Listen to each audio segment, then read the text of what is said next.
Assalamualaikum warahmatullahi wabarakatuh. Selamat pagi dan salam sejahtera untuk kita semua. Pada kesempatan kali ini, saya Norma Yunita dari D3 Akuntansi semester 2. Jadi, tujuan saya membuat video ini adalah untuk memenuhi ujian tengah semester Bahasa Indonesia dengan dosen pengampu Ibu Yoma Hatimah, MPD.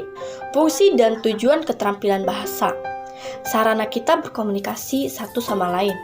Fungsi bahasa yang kita ketahui diantaranya bahasa sebagai sarana komunikasi, yaitu kita tahu bahwa bahasa merupakan sarana kita untuk melakukan komunikasi satu sama lain. Bahasa sebagai sarana integrasi dan adaptasi, yaitu dengan bahasa orang dapat menyatakan hidup bersama dalam suatu ikatan. Misalnya, pekerjaan, integritas kerja suatu instansi atau karyawan. Bahasa sebagai sarana kontrol sosial, yaitu bahasa berfungsi untuk pengadilan, komunikasi agar orang yang terlibat dalam komunikasi dapat saling memahami. Bahasa sebagai pemahaman sarana sendiri, yaitu bahasa dalam membangun karakter seseorang harus dapat memahami dan mengenali kondisi dirinya sendiri.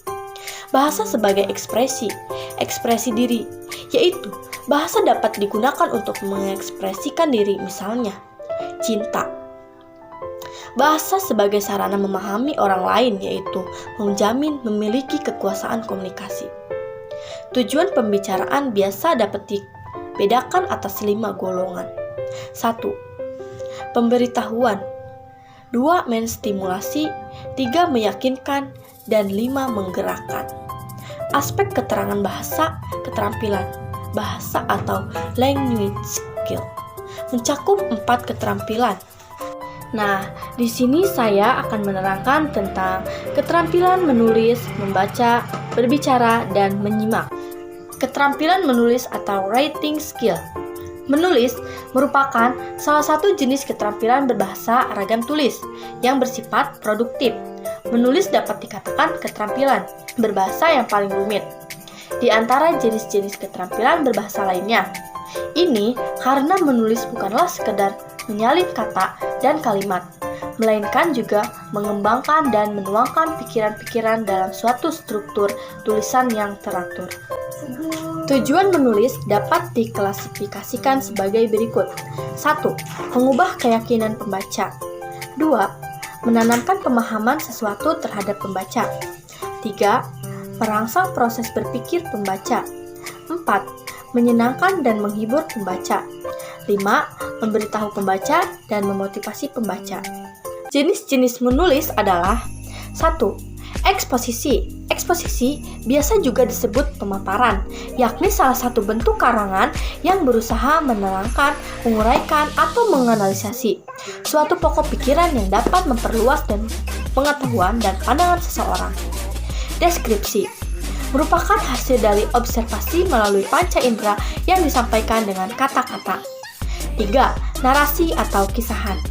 Narasi atau kisahan merupakan corak tulisan yang bertujuan menceritakan rangkaian peristiwa atau pengalaman manusia berdasarkan perkembangan dari waktu ke waktu, memberitahu pembaca dan pendengar tentang apa yang telah diketahui atau apa yang dialami dan penulisnya. Narasi lebih menekankan pada dimensi waktu adanya konflik. Argumentasi.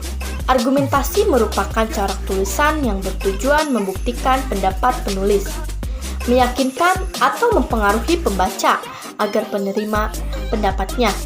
Argumentasi berusaha meyakinkan pembaca. Cara meyakinkan pembaca itu dapat dilakukan dengan jalan menyajikan data, bukti, atau hasil-hasil penalarannya. 5. Persuasi. Persuasi adalah karangan yang berisi paparan berdaya ajuk ataupun berdaya himbau yang dapat membangkitkan ketergiuran pembaca untuk meyakini dan menuruti himbauan implisit maupun eksplisit yang dilontarkan oleh penulis. Dengan kata lain, persuasi berurusan dengan masalah mempengaruhi orang lain lewat bahasa. Keterampilan membaca atau reading skill. Membaca merupakan salah satu jenis keterampilan berbahasa ragam tulis yang bersifat reseptif. Keterampilan membaca dapat dikembangkan secara tersendiri, terpisah dari keterampilan menyimak dan berbicara. Tetapi pada masyarakat yang memiliki tradisi literasi yang telah berkembang, seringkali keterampilan membaca dikembangkan secara terintegrasi dengan keterampilan menyimak dan berbicara. Kemampuan membaca merupakan kemampuan dasar, karena hampir semua kemampuan untuk mendapatkan informasi bergantung pada kemampuan tersebut. Kegiatan membaca mempunyai manfaat sebagai berikut. 1. Fungsi intelektual. Dengan banyak membaca, kita dapat meningkatkan kadar intelektualitas, membina daya nalar kita. Contoh, membaca buku-buku, pelajaran, karya ilmiah, tesis, skripsi. Fungsi pemacu kreativitas. Hasil membaca kita dapat mendorong, menggerakkan diri kita untuk berkarya, didukung oleh keluasan wawasan dan pemilihan kosakata. Contoh, buku ilmiah, bacaan sastra, dan lain-lain. 3. Fungsi praktis. Kegiatan membaca dilaksanakan untuk memperoleh pengetahuan praktis dalam kehidupan, misal teknis memotret, cara merawat tanaman, resep membuat masakan dan minuman. 4. Fungsi religius. Membaca dapat digunakan untuk membina dan meningkatkan keimanan, memperluas budi, dan mendekatkan diri kepada Tuhan. 5. Fungsi informatif. Dengan banyak membaca, informasi lebih cepat kita dapatkan. Contoh, melalui pembaca majalah dan koran dapat kita memperoleh berbagai informasi yang sangat penting atau tidak diperlukan dalam kehidupan sehari-hari. 6. Fungsi rekreatif. Membaca digunakan sebagai upaya menghibur diri, mengadakan tamasya, dan mengasihkan. Contoh, novel-novel, cerita, humor, sastra, dan lain-lain. 7. Fungsi sosial. Kegiatan membaca mempunyai fungsi sosial yang tinggi, manakala dilaksanakan secara lisan atau nyaring. Dengan demikian, kegiatan membaca tersebut langsung dapat dimanfaatkan oleh orang lain, mengarahkan sikap berucap, berbuat, dan berpikir. Contoh, pembaca berita, pengumuman, dan lain-lain. 8. Fungsi pembunuh. Sepi, kegiatan membaca dapat juga dilakukan untuk sekedar merintang-rinting waktu, mengisi waktu luang, contoh membaca majalah, surat kabar, dan lain-lain. Keterampilan berbicara, speaking skill. Berbicara merupakan salah satu jenis keterampilan berbahasa ragam lisan yang bersifat produktif. Sehubungan dengan keterampilan berbicara, ada 3 jenis situasi berbicara, yaitu interaktif, semi-interaktif, dan non-interaktif. Situasi pembicara interaktif, misalnya percakapan secara tatap muka yang memungkinkan adanya pergantian antara berbicara dan menyimak, dan juga memungkinkan kita meminta klarifikasi, pengulangan, atau kita dapat meminta lawan bicara memperlambat tempo bicara dari lawan bicara. Berbicara merupakan instrumen yang mengungkapkan kepada penyimak hampir-hampir secara langsung apakah sang pembicara memahami atau tidak. Baik bahan pembicara maupun para penyimak, apakah dia bersikap tenang serta dapat menyesuaikan diri atau tidak. Pada saat dia bersikap tenang serta dapat menyesuaikan diri atau tidak. Pada saat dia mengkombinasikan gagasan-gagasan, apakah dia waspada serta antusiasi atau tidak.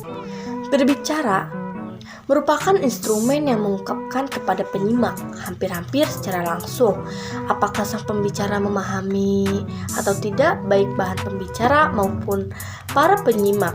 Apakah dia bersikap tenang serta dapat menyesuaikan diri atau tidak. Pada saat dia bersikap tenang serta dapat menyesuaikan diri atau tidak. Pada saat dia mengkombinasikan gagasan-gagasan, apakah dia waspada serta antusias ataukah tidak. Keterampilan berbicara juga ada sebuah kemampuan berbahasa dalam mengucap bunyi-bunyi, artikulasi atau mengucap kata-kata untuk mengapresiasikan, menyatakan, menyampaikan ide, pikiran, pendapat, gagasan, dan perasaan kepada orang lain. Sebagai mitra pembicara, didasari oleh kepercayaan diri, jujur, benar, bertanggung jawab, dan menghilangkan masalah psikologis seperti malu, rendah diri, ketegangan, berat lidah, dan lain-lain. Tujuan pembicaraan biasanya dapat dibedakan atas 5 golongan.